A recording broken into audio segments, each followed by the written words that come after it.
Hola, estimado estudiante de la institución educativa privada El Triunfo. Recibe cordiales saludos.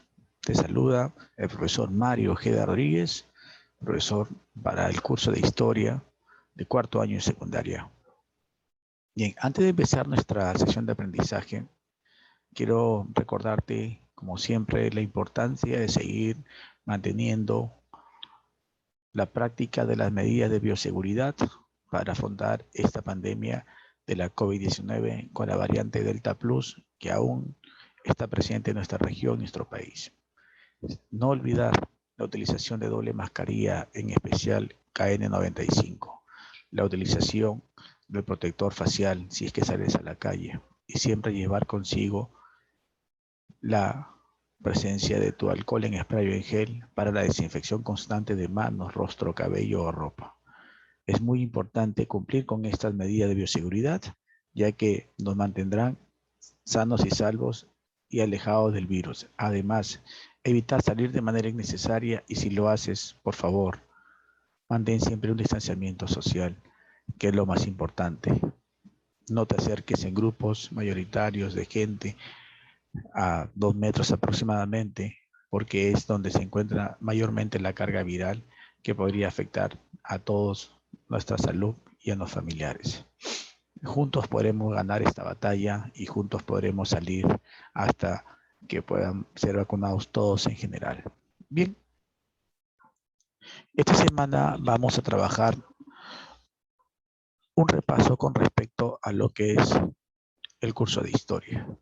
Nosotros iniciamos el proceso de la conquista del Tahuantinsuyo, que fue un gran proceso en el cual se involucró diferentes acontecimientos, personajes y hechos trascendentes. Y se inicia básicamente desde la exploración, descubrimiento y conquista de nuevos territorios. Y para ello vamos a hacer una pequeña remembranza sobre estos temas que ya hemos trabajado anteriormente. Debemos situarnos inicialmente en lo que es el siglo XV, para el año 1400 a 1500, donde engloban estos siglos, y es donde básicamente vamos a encontrar la presencia de varios elementos importantes. Recordemos que el mundo hasta ese entonces era bastante heterogéneo. Había civilizaciones que se habían desarrollado de manera dispareja en el mundo, dividiéndolo así en dos partes, la parte occidental y la parte oriental. En la parte oriental encontrábamos todo lo que es Europa, Asia, dos continentes con avanzado desarrollo económico, político. Sin embargo, en el lado occidental existían imperios también locales, imperios culturales, que no van a tener la misma trascendencia que las civilizaciones europeas. Sin embargo, eran imperios importantes como el imperio inca, el imperio maya, el imperio azteca, que posteriormente van a sufrir una transformación en el ámbito cultural, político, social, económico, religioso, debido a un gran proceso de expansión o también llamado europeización o transculturización. Esto se da por varios motivos. Las naciones existentes o imperios o reinos que existían en Europa, llámese España, Portugal, Francia, Inglaterra, Prusia, Austria, Holanda, van a ser imperios que van a entrar en una competencia por la supremacía de poder en el continente europeo. Esta supremacía de poder estaba cimentada, sustentada con la adquisición de riquezas basada en un sistema económico llamado el capitalismo mercantilista. Esto va a generar que los reinos existentes en Europa van a entrar en una disputa por mantener su supremacía o poder, generando de una u otra manera conflictos entre ellos o generar competencia de querer obtener más riquezas, tener más poder y por ende abarcar más recursos para diferenciarse de las demás naciones.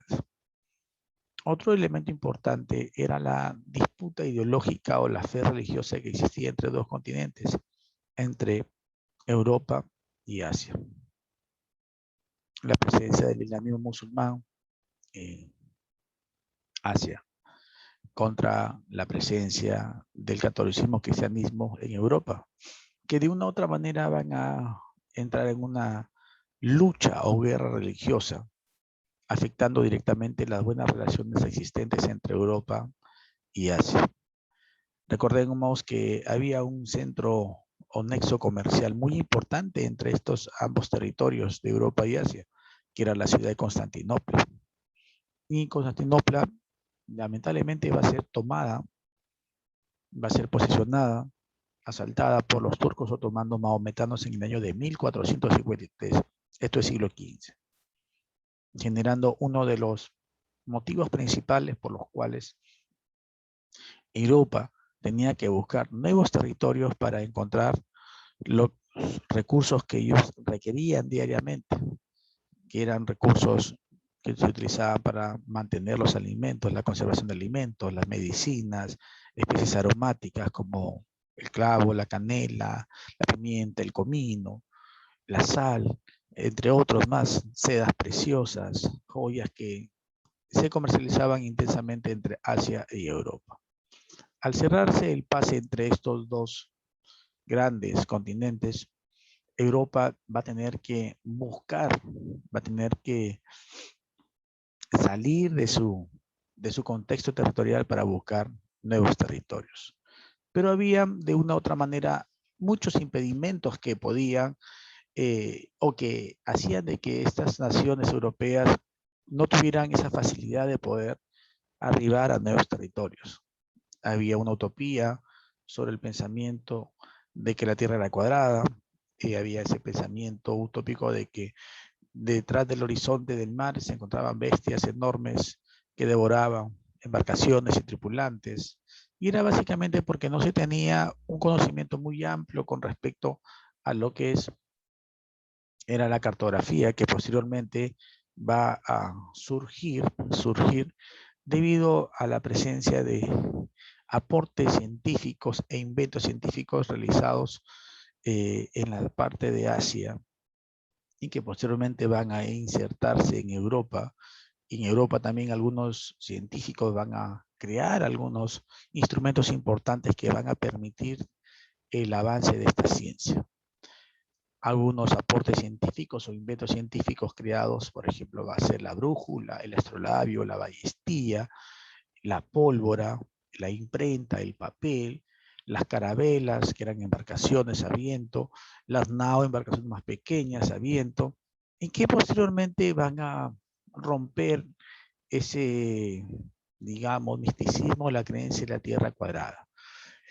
Se desarrolla la cartografía como ciencia que permite la elaboración de mapas y digamos, planos cartográficos que van a permitir que dos naciones inicialmente puedan salir del contexto de este pensamiento que va a ser España y Portugal. Portugal va a iniciar sus viajes en el año de 1427, pero las rutas que va a tomar Portugal definitivamente no les permitió llegar inicialmente a América. Ellos van a surcar todo el sur hasta el oriente, rodeando el continente africano y posteriormente llegando a la India. Llegaron a la India, donde se encontraba, bueno, digamos, el centro productor, abastecedor de recursos que inicialmente había generado el apoyo hacia básicamente el consumo de los pobladores europeos. Y esto va a aliviar de otra manera la preocupación de seguir encontrando recursos. Sin embargo, para el año 1500, Portugal va a llegar a América, a la zona que conocemos hoy en día como Brasil, pero Álvarez de Cabral va a ser descubridor de ese gran territorio. Pero sin embargo, para 1492, años más antes que Portugal, España va a iniciar un proceso bastante, digamos, deliberado para la época, porque era muy difícil creer de que existían tierras fuera de Europa. Sin embargo, gracias a la presencia de Cristóbal Colón, un genovés italiano, es quien va a permitir romper este contexto, ese mito, digamos así, de que la tierra, ¿no?, era cuadrada, y él logra llegar a un nuevo continente que va a ser el continente americano en el año 1492. Colón desarrolla 4 viajes, de los cuales inicia un proceso exploratorio, un proceso de descubrimiento, que va a permitir que España tenga muchos, pero muchos, digamos, motivos por los cuales, ¿no?, deba seguir invirtiendo para poder luego conquistar ese territorio y por ende volverse una de las naciones más importantes, más ricas y poderosas de Europa. Y así fue. Lamentablemente, nuestro amigo Cristóbal Colón no va a tener la misma suerte que los conquistadores posteriores, porque Colón, al firmar la capitulación de Santa Fe con los reyes católicos de España, se le ofreció varios beneficios y títulos. Por ejemplo, se le ofreció ser el primer virrey de las tierras conquistadas, capitán general y almirante general de todos los océanos o mares que él descubriese, y que las riquezas que recibiría deberían ser compartidas entre él y la corona. Sin embargo, Colón muere totalmente ignorante que había descubierto un nuevo territorio, muere pobre, enfermo, y algunos consideran hasta loco, y nunca recibió ningún título. Sin embargo, esto no fue un problema para España, porque España posteriormente, con la ayuda de 3 socios que van a formar una empresa conquistadora, Francisco Pizarro, Diego de Almagro, Hernando de Luque, son las personas que van a continuar con ese proceso que ya había iniciado Colón, las rutas que él había dejado. Un proceso que va a demandar de una otra manera que España iniciara ya la conquista de un nuevo territorio. Y va a ser justamente la conquista del Tahuantinsuyo, enterado de que había una civilización, o varias civilizaciones, con muchas riquezas, oro y plata, pero que eran indios, eran inferiores a ellos. Generó bastante ambición, bastante, digamos, preocupación por querer tener esas tierras. Y así fue.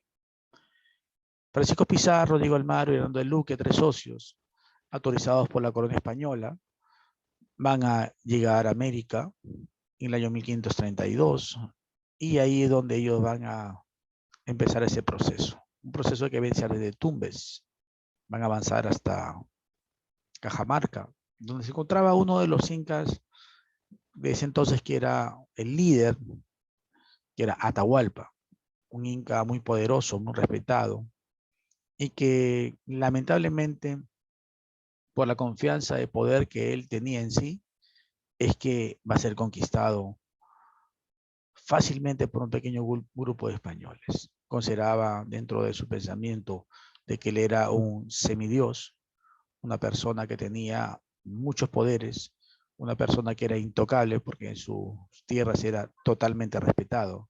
Sin embargo, la presencia de españoles con armas de fuego, con caballos, armaduras, perros de guerra, ellos eran superiores en todo el aspecto bélico armamentista.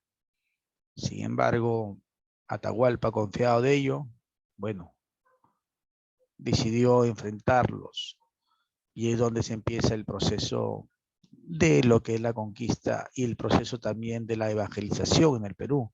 Recordemos que con los españoles también llegaron el primer representante de la iglesia, que fue Vicente Valverde de Oropesa, un representante que va a iniciar el proceso de expansión religiosa, haciendo efectivo el requerimiento que era la solicitud expresa del rey, ¿no?, transmitiéndole a Atahualpa la necesidad de que todos los, digamos, hombres conquistados o los indios conquistados deberían aceptar la autoridad del rey, y por ende debería aceptar la religión católica.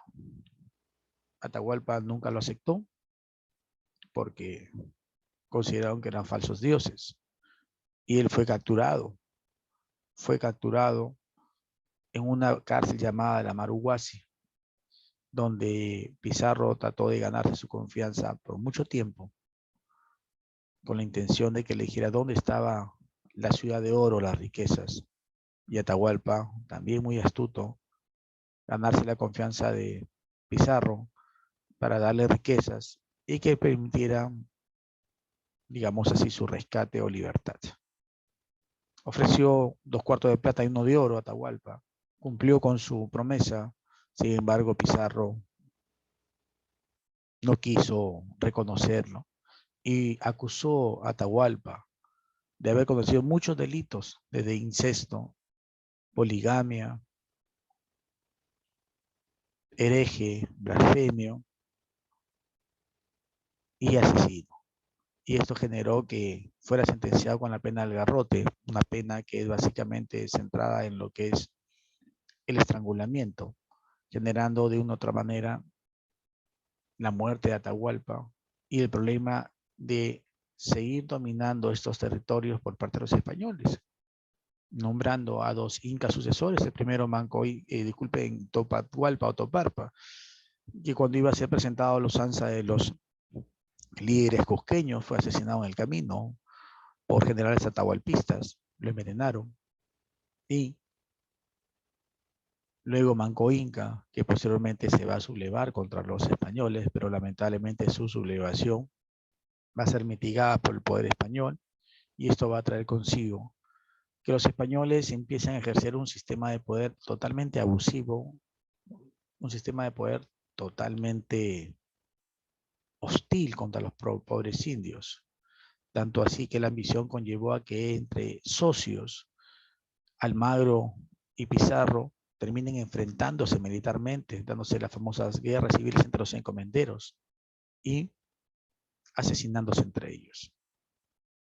Esto va a generar la disconformidad del rey Carlos V o Carlos I de España, enviando básicamente la instauración de una nueva institución importante para poner orden en América, que era el virreinato.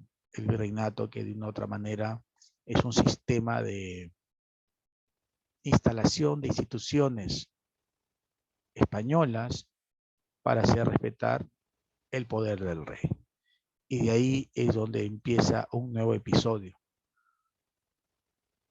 Un episodio que va, bueno, inicialmente Blasco Núñez de Vela, que fue el primer virrey del Perú, que fue asesinado por los encomenderos españoles que se resistían, que eran seguidores de Pizarro y los almagristas, seguidores de Almagro, pero que posteriormente van a tomar medidas mucho más severas en España y va a terminar instalando las audiencias y muchas instituciones más de carácter político que van a acabar con la presencia de los encomenderos. Bien. Lo que hemos conversado el día de hoy es un extracto más importante de todos los temas que hemos visto en este último mes. Espero que les haya servido, espero que sigan estudiando y espero que se sigan cuidando mucho. Les agradezco mucho por su presencia. Nos vemos en la siguiente clase. Un fuerte abrazo para todos. Muchas gracias.